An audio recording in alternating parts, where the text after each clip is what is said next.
Clay all over Pietrkowski here at the end of round 3.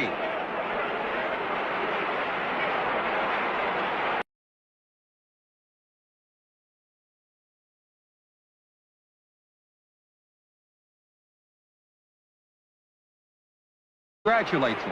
And then Ziggy's cornermen also acknowledge Clay's masterful boxing exhibition. Take their places on the victory stand.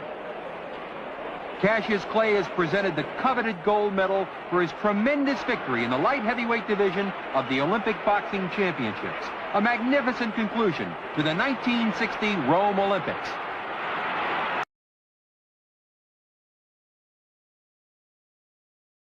And we're back, like we never left. Welcome to the Confessions of a Not So Dangerous Mind podcast. I'd like to thank you all for spending some of your Thursday morning with me here in New York.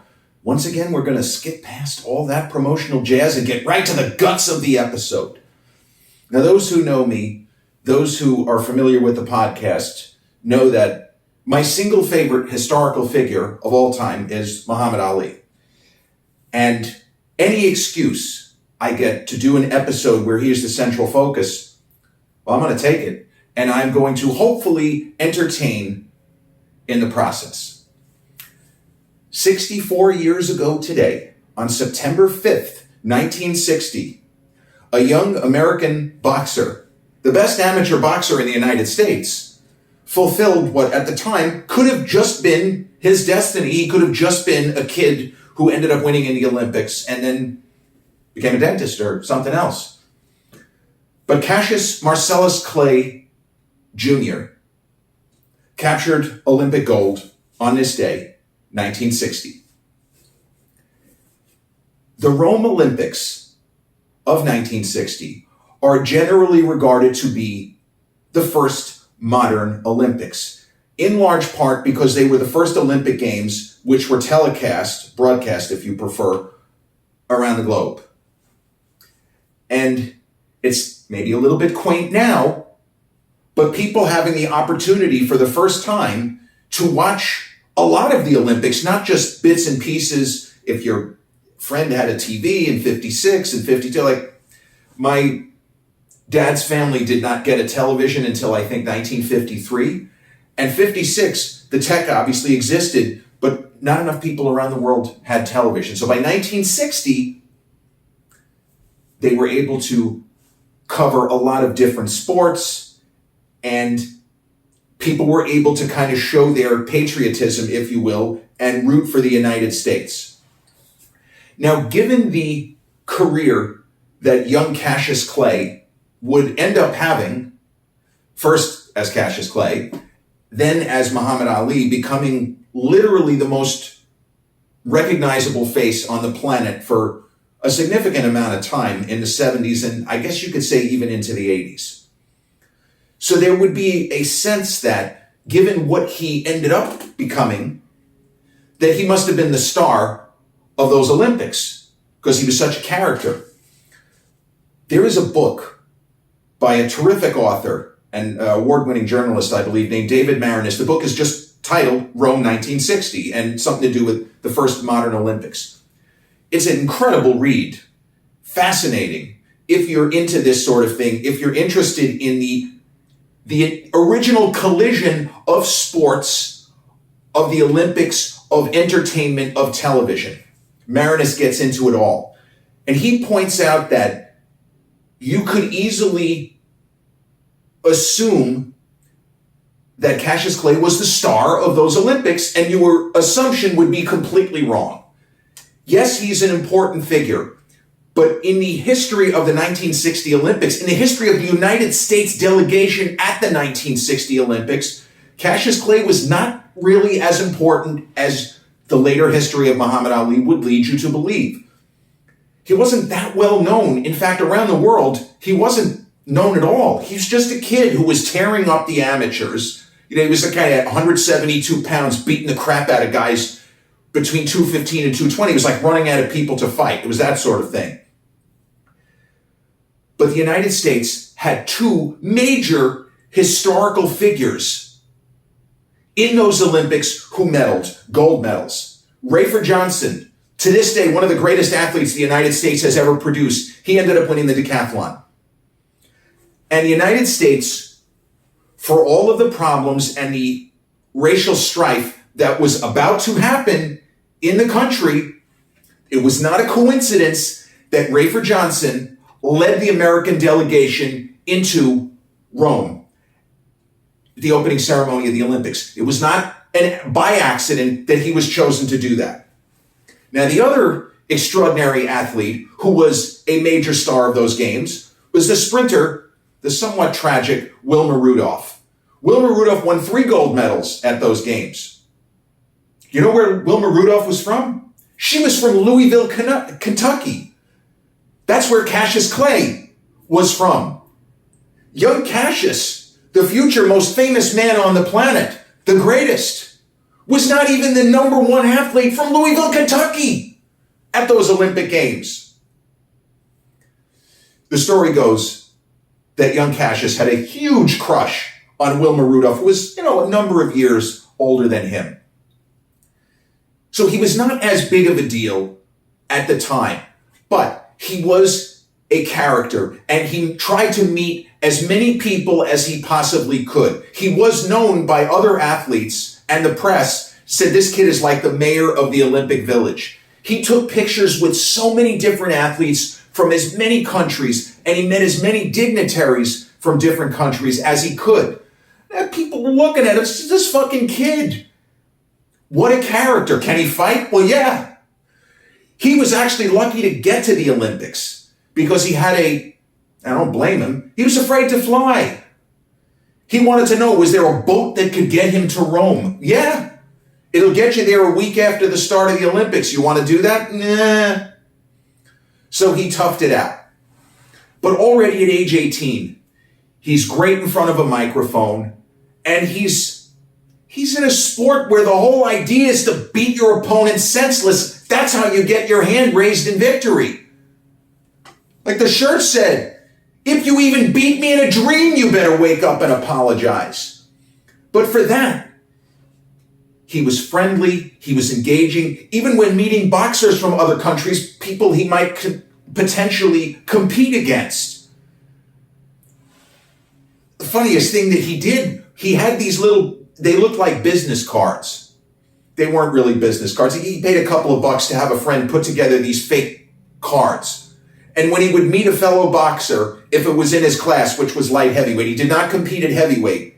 He wasn't big enough. He was barely light heavyweight size. He was somebody who had a big frame, but he didn't really fill out until he got to be around 20 or 21 years old. But when he met somebody, he says, oh, you're a boxer. Where are you competing? And, maybe, Shotkin, a guy from Russia that he ended up competing against, he says, oh, I compete light heavyweight like yourself, or whatever he says to him. And young Cassius, with a big smile, says, Gennady, take one of these. It was an insurance card. And that's where the joke in later years that Ali would say, talking about himself, this kid fights great. He's got speed and endurance. If you sign to fight him, increase your insurance. So young Cassius Clay rooted on his mates, was rooting for Rafer, and was pining away, presumably, for the great Wilma Rudolph. But he took care of his business. He had a very easy fight, his first fight against Ivan Bicot. This is actually a fight that you can see on YouTube. He's 18 years old. He's in the 178-pound class. He looks like he weighs maybe 170 soaking wet. But he just systematically ripped this guy apart. He just was blasting away at him. So he won the first round. Then he beat the guy that he had met. I think his name is Shotkin. Then he beat an Australian by the name of Tony Madigan. And then in the finals, he was up against a very tough Polish fighter, Ziggy Pietrzykowski, who had medaled in the previous 2 Olympics. And even with Clay's incredible success, he was the favorite. He was a guy who was probably in his mid-20s at the time, but he was a southpaw. And for a young kid, as many amateur fights as Cassius Clay had had, one of his rare times where he just couldn't figure his opponent out, it was a southpaw. So that was the other thing. So, well, maybe the kid won't know how to set his feet properly. So that fight is available also on YouTube in better quality. You can find it in almost perfect, pristine black and white quality with some good announcing as well. So after 2 rounds, Pietrzakowski was winning. And the Olympic fights are only 3 rounds. The kid had to go out there and make a statement in the 3rd round. And for the first time, even though it's a 9-minute fight, it's difficult to call it a deep water fight. But the general idea of a deep water fight, Mike Tyson has talked about this with regards to fighters like Ali and Big George and some of the other greats from the past, Joe Louis. When you're in trouble, when the outcome of a fight is in doubt late in the fight, whether it's the 14th round, 13th round of the old school 15 round, whether it's the 11th or 12th in a 12-round fight, whether it's the 3rd round in a 3-round fight, how do you do? What do you do? And Cassius Clay, 18 years old, went out there against a far more experienced opponent, and he beat the brakes off the guy in a championship round, in the gold medal, literally the gold medal round. He broke the guy's nose, and Pietrzakowski was spilling blood all over the ring. And when the 3rd round ended, the sense among everyone in attendance, the announcers, this crazy kid just won a gold medal. So he did, in fact, win the gold medal. And the sportsmanship, I mean, Pietrzakowski had to have been an enormous disappointment knowing that he simply had to box him to a standstill in the 3rd round. He couldn't do it. For all of the laughs, for all of the gags that he pulled later, for all of the funny nursery rhymes and the giggles with various opponents, when it was time, when the bell rang, whether he was 18, whether he was 22 taking on the scary, feared Sonny Liston, whether he was 32 taking on the just as scary George Foreman, when it came time, when that bell rang, no one burned to win worse than that guy, even at 18. He wanted that Olympic medal, and he was going to get it. And he wasn't settling for silver. I'm going to win that gold. For America. For myself. For my family. It's mine. So he ended up winning the gold medal. And Pietrzakowski, there's some really nice pictures that you can find of the sportsmanship, of the guys embracing, and Pietrzakowski's team going over to congratulate the kid. And even as he's on the medal stand, he's just like he's an excited kid. He's high school age. And he just won the top amateur boxing in the world. And he's smiling and shaking hands. And there's an incredible picture of him still on the podium, the top step, number 1, the gold medal winner. And it's just him in the arena and no other athletes around. And he has the slightest outline of a smile. But there's something about that picture, knowing what he would go through as a slightly older, because he's all alone in that picture. And there is something about it at the time that he was already in a class by himself.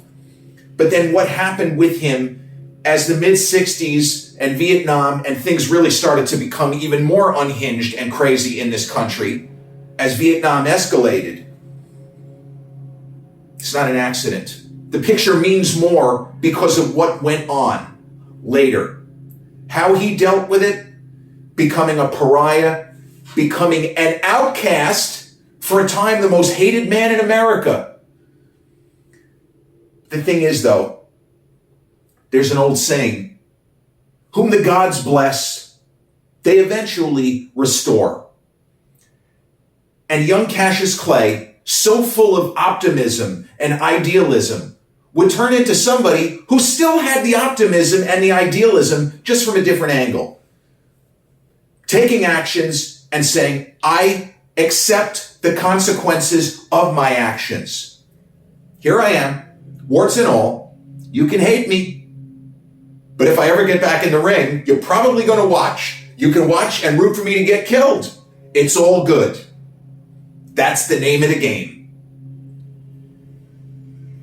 So Cassius Clay turned pro right after the Olympics, and oddly enough, he wore his Olympic, I don't want to say costume, but he had his Olympic trunks in his very first fight. I don't remember, it was within a couple of months of the Olympics against a police officer. I think he was actually a sheriff of a small town named Tunny Hunsaker. And not surprisingly, it's strange because he would go out there and just beat the shit out of people. And then it would turn out, oh yeah, well, they ended up being friends. He and Tunny Hunsaker remained friends like for the rest of Hunsaker's life. And you see that with a lot of Ali's opponents.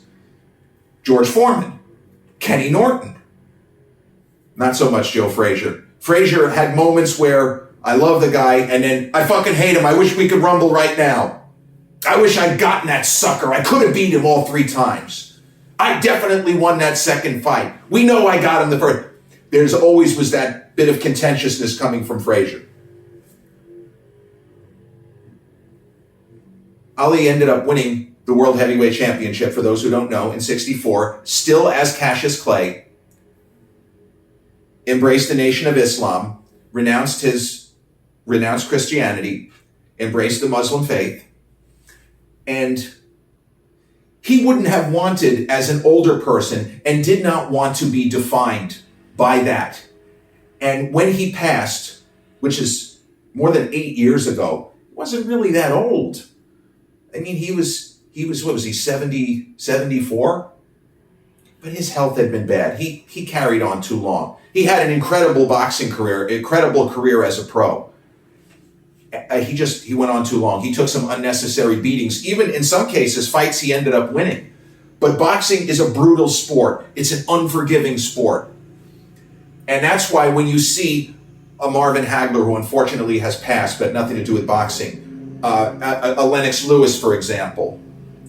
Lennox Lewis retired at the right time. He looks great. He's healthy. George Foreman, another guy who, despite the poundings he took, is still healthy as a horse in his mid-70s. That's what you want to see. You don't want to see people struggling with health because they stayed too long in the sport. But Ali had this incredible professional career. He was thrown out of the sport in the 60s, as I said, became a pariah, came back and won the World Heavyweight Championship 2 more times. And then his health went downhill. Stayed in too long, developed Parkinson's. And by the time he was in his early 40s, he was in pretty rough shape. And by the time of the 1996 Olympics, those were the Atlanta Olympics, some of the stars of the United States delegation that year, the gymnastics team, we all remember Kerry Strug on one leg, helping the women's team literally win the gold medal on one leg. Michael Johnson, the incredible sprinter, that was, I think those were his big Olympics. I think Michael Phelps competed for the first time. Not 100% on that. It might have been 2000. That was Phelps' first Olympics. But 96, those are the Centennial Olympics. There was that terrible bombing where everybody thought a guy named Richard Jewell blew up or tried to kill people. It turned out it wasn't him. That was really, really bad. But the 1996 Olympics, and this is the kind of all-encompassing life moment that for people who didn't know the history, it wouldn't have meant the same. But Ali had become, by that point, there were still some people who took issue with his actions during the Vietnam era. But there were more people who said, hey, this guy paid a fucking huge debt. He got screwed. There are United States presidents, I can name 3, who actually dodged the draft. This guy didn't dodge shit. He stood up to be counted and said, this war is wrong. I will not propagandize your bullshit war. I know that you're going to punish me. I accept. Take me to jail. And there's even the moment in the movie with Will Smith, which is based on fact. Take me to jail. I'm not going anywhere. I'm not fleeing to Canada to not get drafted. I'm right fucking here. He fell on his sword. And there were people who hated him who then kind of came around and said, you know what? At least he didn't run. At least he didn't shirk his responsibilities. He could have gone to prison for 5 years. I'm not going anywhere. I live here. This is my country. I was born here and I'm going to die here. There are things that are more important than one person. Here we go. So by 96, there was the idea that, warts and all, he had lived a life worth remembering and worth commemorating and honoring because he had been an Olympian. And at the Atlanta Olympics, there was an idea, and this wouldn't have been terrible, that they were going to allow Evander Holyfield, who was an Atlanta native, to light the Olympic cauldron at the opening of the games. And I love Evander. And Evander's career, they thought, was pretty much over at this point. 3 months later, he beat Mike Tyson to regain the World Heavyweight Championship. His career path mirrored that of Ali as far as we think this guy is washed up, he's had some problems, and then he comes back. I think it was Don Ohlmeyer, though, who said, no offense to Evander, he didn't even win a gold, he won a bronze medal at the 88 Olympics. What about Ali? And there was some pushback among certain members of the Olympic Committee, but the overwhelming idea was, let's keep it a secret, and if we do this right, if he's willing to do it, because unfortunately by that point, Ali was 54, and the Parkinson's had progressed to the point where he was shaking a lot. I hate to say it, we see with Michael J. Fox how difficult it is. His muscles become rigid. Fox's Parkinson's advanced in a different way. Ali lost the power of speech earlier than Fox. In other words, being able to speak clearly. But the rigidity, the tremor, horrendous. So they asked him, Ali, if he would like to take part, that we'd like to do this, and he said, yeah, of course. And he was humbled by the honor. You know, the angry kid from the 60s who kind of martyred himself. I mean, even there was an Esquire magazine of him being shot by arrows. He knew what he was doing was going to have repercussions.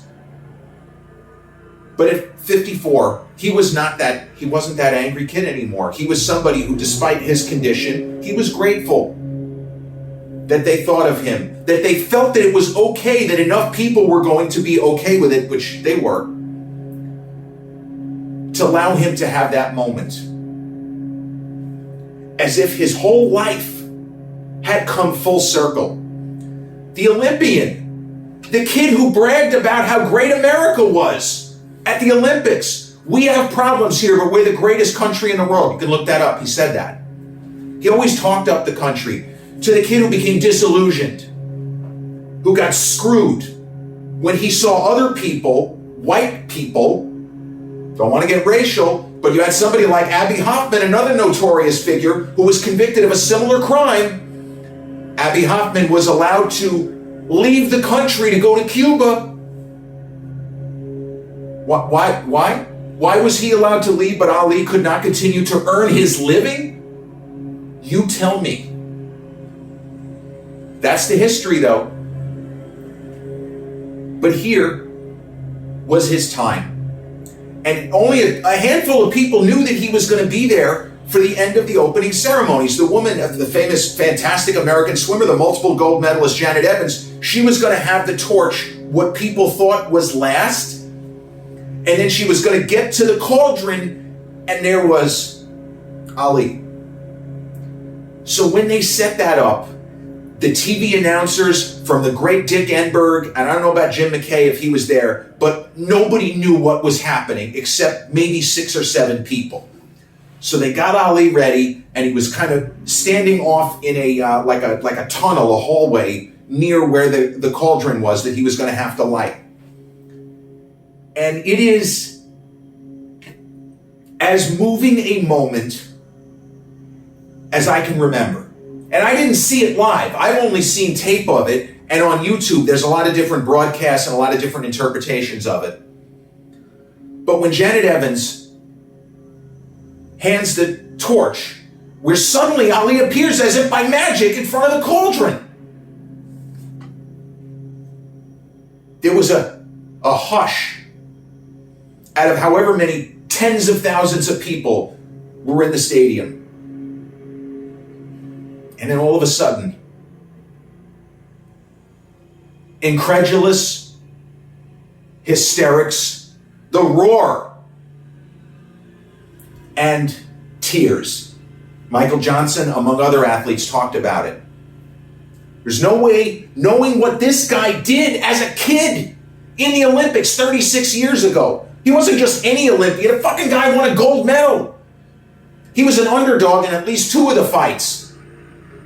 What he did then, what he went through, the life he lived, warts and all, here he is, with his condition, with his arms shaking. He's showing us how to do it.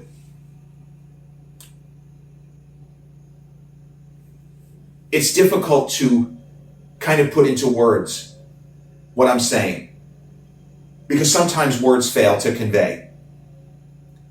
But that full circle, the idea of the kid who everybody adored, who became a pariah, an outcast, and then slowly got back into the good graces of many people who despised him. And now this almost sympathetic figure, the man who you can say martyred himself for causes he believed in, and for the fact that it's really tough to walk away when you are a born competitor. And there's another thing that Mike Tyson has talked about. You know, Tyson took some beatings late in his career, but Tyson also, I mean, the Jake Paul, but his career proper, he retired at the right time. He wasn't that old. And remember, he had a couple of years he didn't fight at all. 3+ years, similar to Ali. But Tyson has talked about, there are people who will die for this. I am not one of them. Mike was talking about himself. He said, but you look at Ali and Frazier in Manila. Those are 2 guys that were willing to die in the ring. Ali was a guy who never wanted to stop competing. And maybe there was a part of him knowing how limited he was, and there was a chance that the torchlighting wasn't going to work properly, that he was not going to be physically able to do it. But somehow he did it. He willed himself to it, even as his body protested against it. And there's that word, protest. He protested in his own way in the 60s, paid a terrible price, but ultimately it was worth it. But it all goes back to the seemingly minor historical footnote of the 1960 Olympics from the U.S. side, the Olympics of the greatest athlete in the world and one of the greatest athletes who ever lived, Rafer Johnson, the best athlete at those games from Louisville, Kentucky, 3-time gold medal winning sprinter, Wilma Rudolph, and the irrepressible Louisville Lip, the future GOAT, the future greatest. Or as he said, I told people I was the greatest before I knew that I was. September 5th, 1960, the conclusion of the Olympic boxing program with the gold medal winner in the light heavyweight class, Cassius Marcellus Clay Jr., the future Muhammad Ali. This has been episode 294 of the Confessions of a Not So Dangerous Mind podcast. I'd like to thank you all for spending some of your Thursday morning here with me in New York. If you check out this episode on the YouTube channel, haven't done so already, please click like, subscribe, comment, share, turn on those notifications. Or if you catch this episode on the audio platforms such as Spotify, iTunes, Podbean, Amazon Music, or any of the others in which we're hosted, same general rule applies. Click like, subscribe, share, and turn on those notifications. I'll be back with a new episode real soon. Till then, peace.